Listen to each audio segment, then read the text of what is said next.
you're going to be like, oh, well, actually, if I say this and then so-and-so says something else, we're going to be in trouble when we meet up again, because you'll be like, why you say that? You should have said this. But it's like, remember, this is the days before mobile, so you can't be texting them saying, make sure you say this. Don't say that, say this. It wasn't like that. You had to have your story straight before you went before...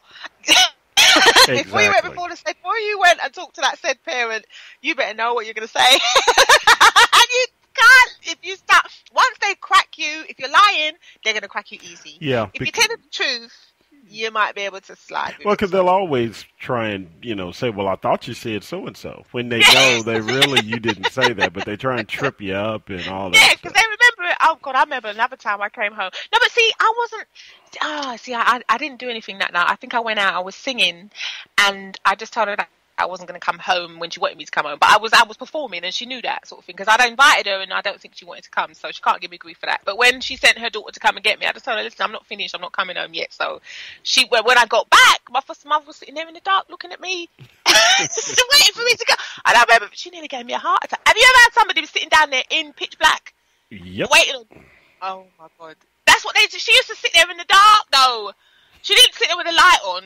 So when you go in, you just face me, because she used to wear glasses, so you'll just face me. You're thinking, what's that? And then you suddenly realise it's her. Then there's movement, and it makes you want to jump out of your skin. She nearly gave me a heart attack.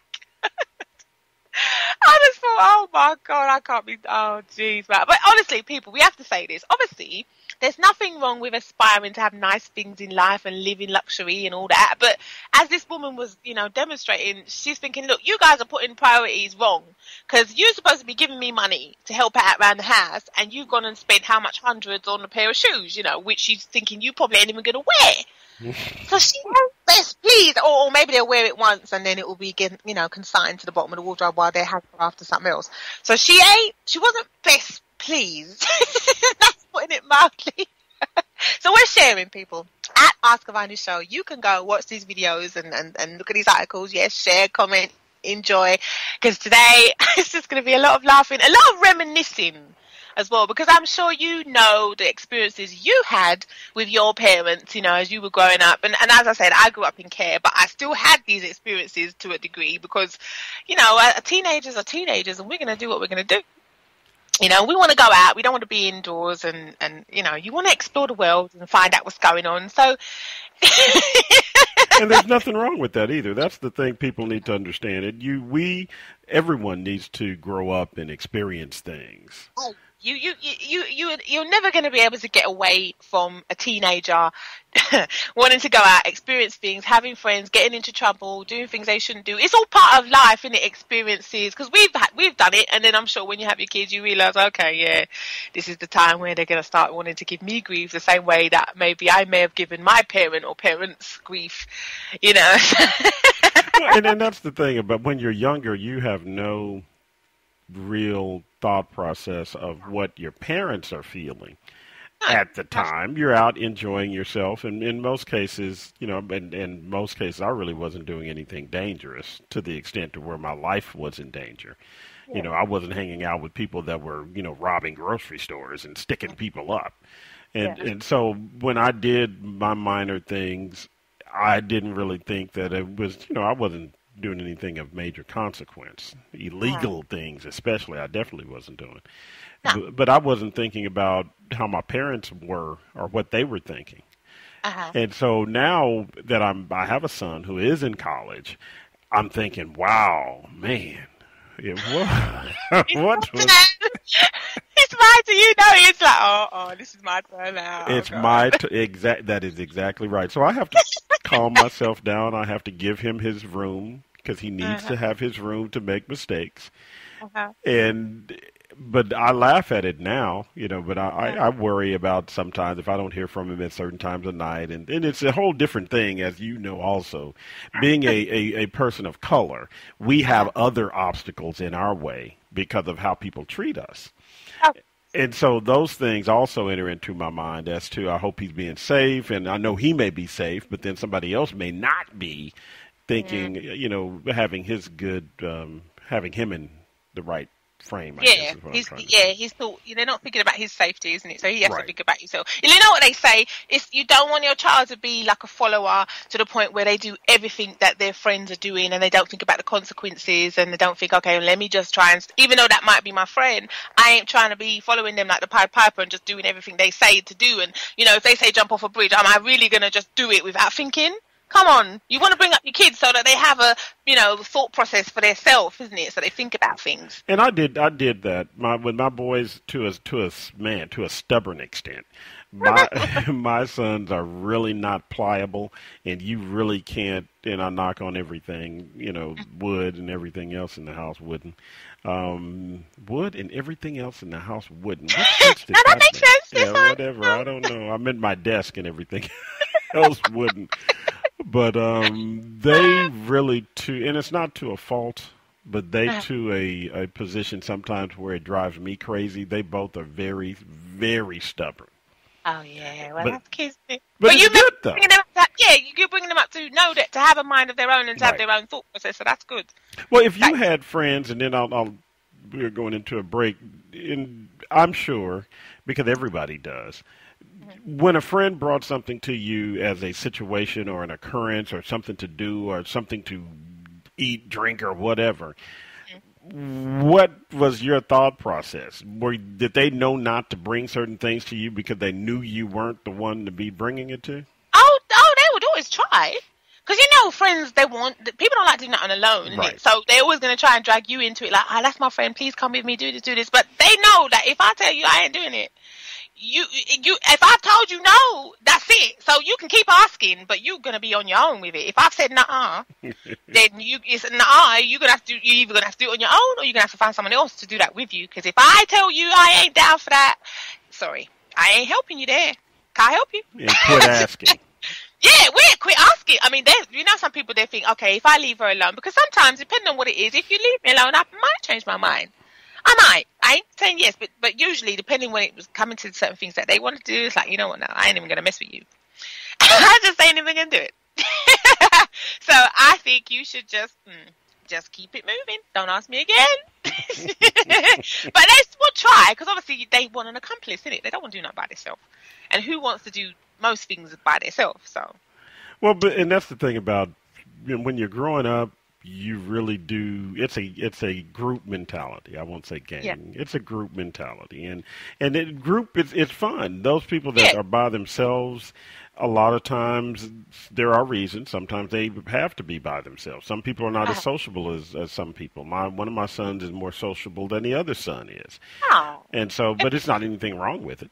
Oh no, everyone's different. Everyone does things, everyone looks at things differently and thinks about things differently. So yeah, I think it's fine. I wouldn't worry about it personally, but sometimes you have to ask yourself though, when you're growing up, and I must say this before we go to break, there's certain tracks that will definitely remind you of childhood, and and sometimes we as children, we do like to keep certain secrets. So in honor of such facts, I think we're going to take a break now, and a very apt track that we're going to be listening to as we go into break. Switch, keeping secrets. You guys know. You've had a lot of secrets to keep in your childhood and your teenage years, right? Don't say no. So we're going to take a short break, and we will be right back after this. Hi, this is Avani. You're tuned in to the Ask-Avani-Show podcast on the Get Global Network. Good afternoon and welcome back, people. This is the Ask-Avani Show. Yes, I hope you are enjoying today's show and you are back with us after our lovely little interlude. You just been listening to Shalimar. There it is. Yes, today's topic, there it is. Brought back a lot of memories, actually, when I was researching for today's show. I must remind you, just in case you just joined us, what today's show topic is. What does society think about the parenting techniques of different cultures? Are there stereotypes, or are some things true? And have you ever been scared to tell your parents something? Is hello to Kay Rose. Good morning, good evening, good afternoon. You won't say that. See now, oh my goodness. People, just in case there's anyone listening who is just joining us here on the Ask-Avani Show, yes, we are broadcasting live. I am in the UK. And Kay Rose is in America, in Texas, in the USA. So that's why he says good afternoon, and I say good afternoon, I should say, and he says good morning, because we are bridging the gap. There is a time lag between us. It's, what is it, 6 hours? I always forget. It is 6 hours, isn't it, K-Rose? Right. It's right now it's going on 10 my time. Yes. See, so it's just gone after 3:30 over here in the UK. So people, just in case you don't believe us, yes, this is the power of technology, I must say. And we do love it because it is beautiful when it works. It is fantastic.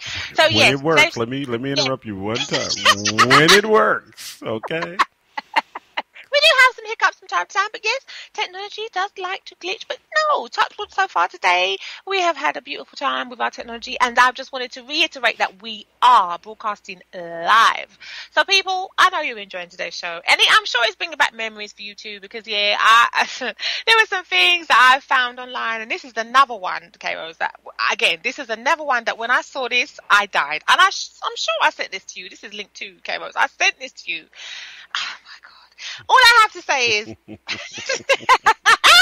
these teenagers, they have really got themselves some cojones, right? Because you are taking your life into your own hands when you decide to play these type of pranks on your parents, especially if you're in the West Indian / black community.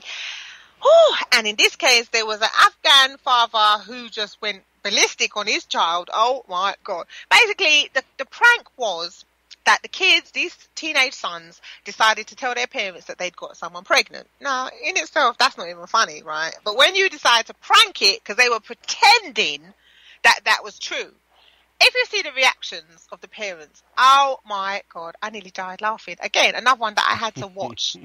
Because I was like, because when the parents are hearing it for the first time, most of them were like, what? What are you saying? Say that again. Because they're thinking that they don't believe what their child is telling them. Is their child really going to come and tell them they got somebody pregnant? And then the reaction as it's going forward was hilarious. The Nigerian man was about to beat the living daylights out of his son with a broom. And he was cussing him out in Nigerian, and he's going, come on, child. He's saying he's calling out for the child's mother, saying, come down here and listen to your son, because I can't believe what he's telling me, sort of thing. And he was saying, oh, sure, I told her to let you go and study in Nigeria. You're going back there first class tomorrow. It was hilarious. People, go to @ask-avani-show on Twitter and on Facebook at Ask Avani Show, because we are sharing these links. Oh my God, I nearly died laughing. I just thought, what is going on? I mean, I have to ask the question. K-Rose, would you have been brave enough to do a prank like that on your parent and tell them that something like that? Man. That's not funny. Well, see, I had an advantage of with my parents. I was, a good student, and so I could have done the joke. But the reaction may not have been nice. I could have lived through the joke. Let me put it that way. Oh, so you could have lived, okay? Because these two, especially the Afghan one and the Nigerian one, I wasn't sure if they were going to live through it, because the parents went away, and he was telling him, hold on, and he's going, Dad, where you going? And he's going, hold on, wait, and he come back, and when he see the big piece of broom, he's like, okay, hold on, Dad. He's going, hold on, Dad, wait, it's a joke. Now imagine if he never said that to him. Imagine if his dad, because his dad was starting to beat him. And he's going, what's her name? Who is it that you've got pregnant? What are you talking about? If he hit him in the wrong place and knocked him unconscious, he wouldn't have been able to tell his dad that it was a joke. And then his dad would have been fit, because he said to him, his dad was saying to him, listen, by the time I finish with you, the police are going to take us both out of here today. I mean, that's the thing. That's a cultural thing. That's the whole topic for the show today, because in my space, it's just a different opinion. I don't think it's a lot different than it was when I was growing up. Nowadays, they just, they'll be possibly upset, and depending on how the child is being brought up, they would be upset, not possibly. Yeah, I was going to say possibly. Yeah, but they would be upset, but they would be more, you're going to take care of this child, and that type thing would kick in. But in those countries that you're speaking of, man, you're talking about way outside the norm of their culture. You are not a man, you don't have a family, and you basically have engaged in sex before marriage. All this stuff enters in. He was like mad, but it was funny because there was the Nigerian man, there was the Afghan dad, and there was the white dad, and the white dad was so calm. He was like, are you sure? And, are you sure about this? And is she okay to have an abortion? He was so calm. And the Nigerian dad and the Afghan dad, they were about to absolutely apoplectic, have a fit. the kids had to run because the Nigerian dad was there with the broom handle, and he was hitting him. He goes, "You did